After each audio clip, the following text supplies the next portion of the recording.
teman-teman.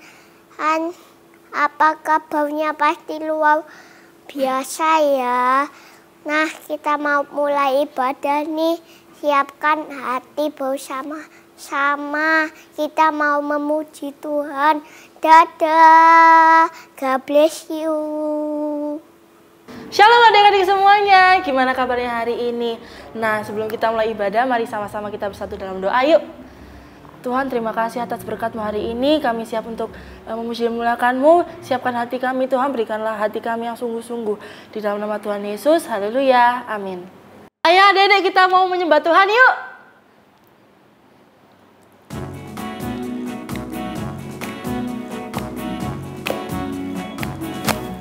Bagaimana aku harus mengatakannya?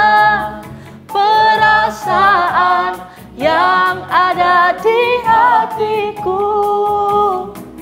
Oh Tuhanku, tolong aku mengatakannya. Ku kasih Kau dengan kasih Tuhan. Ku kasih Kau dengan kasih Tuhan. Ku kasih Kau dengan kasih Tuhan. Ku lihat di wajah-Mu kemuliaan Raja. Ku kasih Kau dengan kasih Tuhan. Bagaimana aku harus mengatakannya? Perasaan yang ada di hatiku. Oh Tuhanku, tolong aku mengatakannya. Ku kasih Kau dengan kasih Tuhan. Ku kasih Kau dengan kasih Tuhan. Ku kasih Kau dengan kasih Tuhan. Ku lihat di wajah-Mu kemuliaan Raja. Ku kasih Kau dengan kasih Tuhan. Ku kasih Kau dengan kasih Tuhan. Masih semangat puji Tuhan? Ayo sama-sama kita bernyanyi bersama yuk.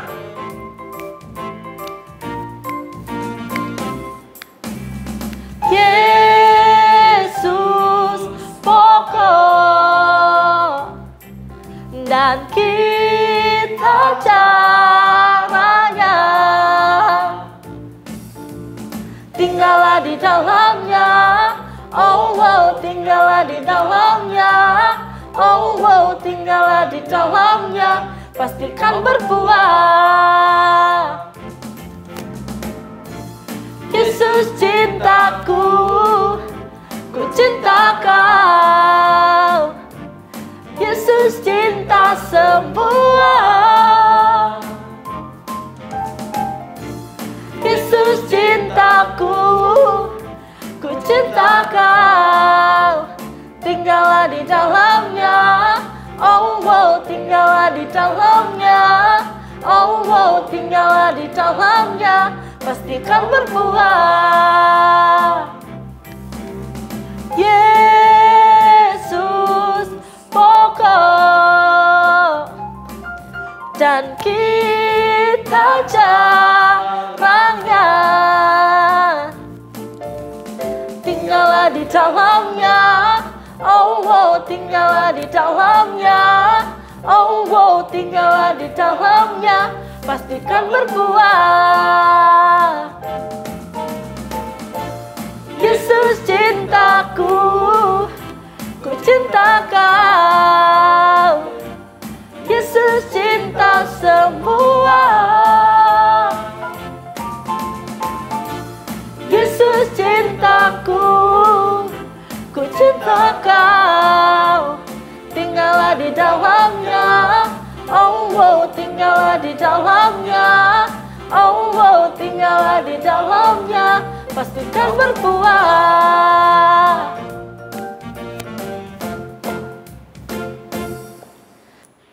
Ayo adik-adik, kita mau menyembah Tuhan lebih dalam lagi yuk.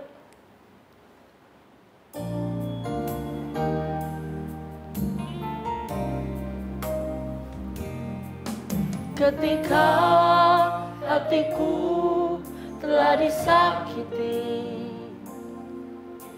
ajarku memberi, hati mengampuni. Ketika hatiku telah dihakimi, ajarku memberi, hati mengasihi. Ampuni bila kami tak mampu mengampuni yang bersalah kepada kami, seperti hati Bapa mengampuni, mengasihi, tiada pamrih.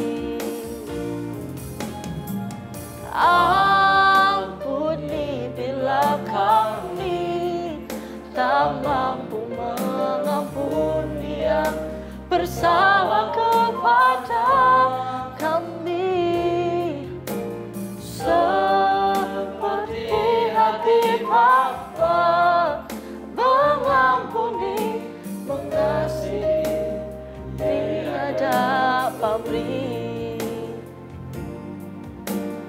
Mengasihi, tiada pamrih. Mengasihi, tiada pamrih.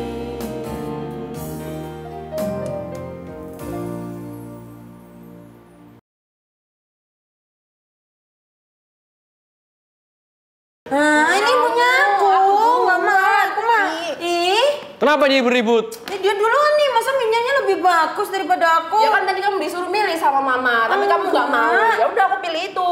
Enggak, nanti kalau aku tinggal ini menaranya roboh. Ya udah masa salah aku sih? Nggak mau. Kalian ini hari-hari tengkar terus. Ayo baikan. Mau, dia duluan. Kalian ini nggak damai-damai. Emang kalian nggak ingat kalau Tuhan lebih suka anak yang damai daripada anak yang pendendam? Ya bener sih, cuman kan udah males. Tuhan aja sudah mengampuni kita, masa kita nggak mau belajar mengampuni sih? Ya udahlah, mainannya buat kamu aja, aku ngalah. Nah ini terus satu. Nggak usah. Nih. Masa aku yang salah, aku yang ini. Nggak usah. Ya udah, ayo main bareng. Kita main bareng ya. Ayo. Hayo, seru ya lihat si Ernest sama si Evan berkelahi. Aduh, takut kena pukul. Adik-adik bener ya kata si Karin, kalau di dalam Tuhan Yesus kita itu harus saling mengasihi, nggak boleh saling tengkar. Yuk jangan lama-lama lagi, kita akan mendengarkan cerita firman Tuhan hari ini. Jubah berwarna-warni. Kejadian 37 ayat 1 sampai 36. Yusuf tinggal di Kanaan bersama ayahnya, Yakub ibunya, Rahel dua istri ayahnya yang lain, dan 11 saudara laki-lakinya. Ketika Yusuf berusia 17 tahun, serangkaian kejadian indah dan mengerikan terjadi pada dirinya dan memicu peristiwa-peristiwa yang akan mengubah sejarah. Yusuf sering mengembalakan ternak ayahnya bersama saudara-saudaranya, dan suatu hari Yusuf menceritakan kepada ayahnya tentang beberapa perbuatan buruk yang dilakukan saudara-saudaranya ketika sedang berada di ladang bersama domba-dombanya.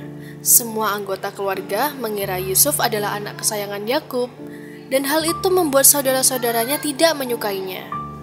Ketika Yakub memberi Yusuf jubah indah yang beraneka warna, hal itu membuktikan bahwa kecurigaan mereka benar, dan hal itu membuat saudara-saudaranya membenci Yusuf.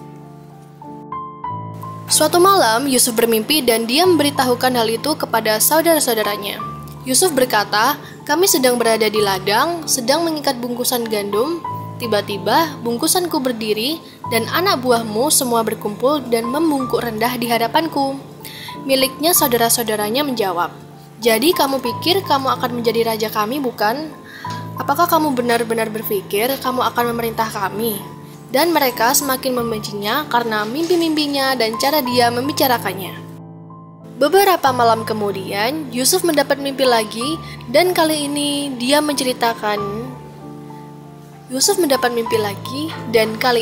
menceritakan kepada ayahnya serta saudara-saudaranya tentang hal itu. Dengar, mendapat mimpi lagi, katanya, matahari, bulan, dan bintang membungkuk rendah di hadapanku. Yakub menegurnya. Mimpi macam apa itu? Dia bertanya. Akankah aku, ibumu, dan saudara-saudaramu benar-benar datang dan bersujud di hadapanmu? Sementara mimpi Yusuf membuat saudara-saudaranya iri. Ayahnya bertanya-tanya apa arti mimpi itu. Segera setelah ini, kakak-kakak Yusuf membawa ternak milik ayah mereka ke Sikhem untuk digembalakan. Ketika mereka telah pergi beberapa lama, Yakub mengutus Yusuf untuk memeriksa saudara-saudaranya dan ternaknya. Yusuf harus segera pulang ke rumah dan memberikan laporan kepada ayahnya. Ketika Yusuf tiba di Sikhem, seorang laki-laki dari daerah itu melihat dia sedang berjalan-jalan di pedesaan dan memberitahunya bahwa saudara-saudaranya telah pindah ke Dotan. Jadi, Yusuf mengikuti saudara-saudaranya ke Dotan dan menemukan mereka di sana. Ketika saudara-saudara Yusuf melihatnya datang, mereka mengenalinya dari kejauhan. Inilah si pemimpi, kata mereka. Mari kita bunuh dia dan buang dia ke dalam salah satu sumur ini. Kita bisa memberitahu ayah kita, seekor binatang buas telah memakannya. Lalu kita lihat apa jadinya mimpinya. Namun ketika Ruben, kakak laki-laki tertua, mendengar rencana mereka, dia mempunyai rencana lain. Mengapa kita harus menumpahkan darah? Mari kita buang saja dia ke dalam sumur yang kosong ini, lalu dia akan mati tanpa harus menyentuhnya. Ruben diam-diam berencana untuk kembali menyelamatkan Yusuf dan mengembalikannya kepada ayah mereka. Saudara-saudaranya menyetujui rencana Ruben. Dan ketika Yusuf tiba, saudara-saudaranya merobek mantel indah yang dikenakan Ruben dan melemparkannya ke dalam kolam yang kosong. Senang dengan apa yang telah mereka lakukan, saudara-saudara itu duduk makan. Tak lama kemudian, mereka melihat sekelompok pedagang Ismail dengan unta datang ke arah mereka. Yehuda berkata kepada saudara-saudaranya, "Apa untungnya jika kita membunuh saudara kita dan menutupi kejahatannya? Daripada menyakitinya, ayo kita jual dia ke pedagang Ismail itu." Saudara-saudaranya setuju bahwa menghasilkan uang dari saudaranya lebih baik daripada membunuhnya. Jadi ketika orang Ismail datang, saudara-saudara Yusuf menariknya keluar dari kolam dan menjualnya seharga 20 keping perak. Para pedagang memuatnya dan melanjutkan perjalanan mereka ke Mesir.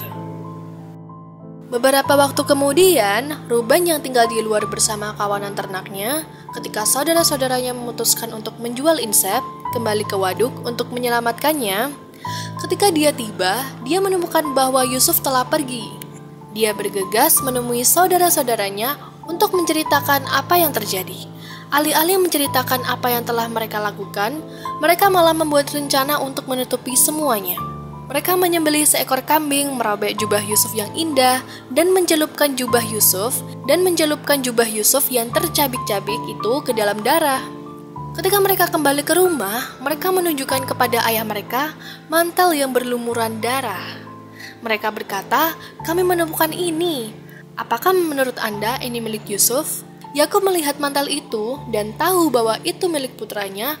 Dia sangat sedih sekali karena kehilangan putra kesayangannya, sehingga tidak ada seorang pun di keluarganya yang bisa menghiburnya. Sementara itu, para pedagang Ismail telah tiba di Mesir untuk menjual Yusuf kepada Potifar, panglima pengawal tentara Firaun. Nah, dari cerita firman Tuhan tadi kita bisa belajar adik-adik, Tuhan mau kita itu hidup damai, jauh dari iri hati, jauh dari kesombongan, jauh dari amarah adik-adik. Yang kedua, kedamaian dimulai dari dalam. Jadi kita bisa hidup saling mengampuni ya adik-adik. Kita bisa juga menghindari amarah dalam hati kita. Jadi saat hati kita nggak ada benci, hati kita bisa merasakan damai adik-adik. Dan yang ketiga, kita menemukan kedamaian dan pengampunan. Nah, karena Tuhan Yesus sudah mengampuni kita terlebih dahulu, makanya kita bisa mengampuni orang yang bersalah kepada kita, adik-adik. Ketemu lagi sama pahlawan-pahlawan Kristus. Gimana nih filmannya, pasti seru ya. Kita mau activity habis ini, tapi jangan kabur ya. Dadah.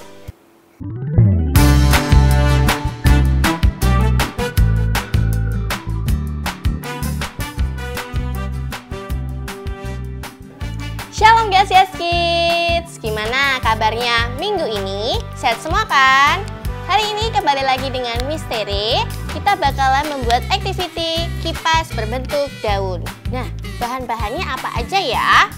Pertama-tama, kertas origami atau buffalo, lalu stick es krim, double tip, gunting, dan pensil. Untuk menggunakan gunting, kalian perlu bantuan orang tua ya, agar tidak terkena tangannya.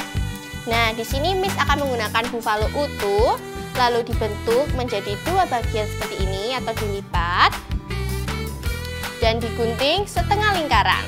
Seperti ini ya. Hati-hati saat menggunting ya guys. Usahakan jangan terkena tangannya.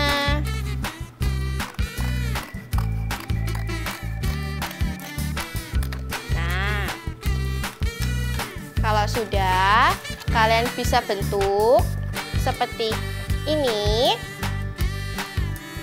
Nah, jangan lupa ya, untuk ujungnya kalian bisa lancip agar dibentuk seperti daun ini. Kalau sudah, tempelkan stick es krim menggunakan double tip dan jadi deh seperti ini. Gimana? Gampang banget kan? Jadi kalau kalian panas bisa menggunakannya. Kalau kalian coba, jangan lupa posting di Instagram lalu tag GCS Kids PM. Oke? See you next week. Bye-bye and God bless you.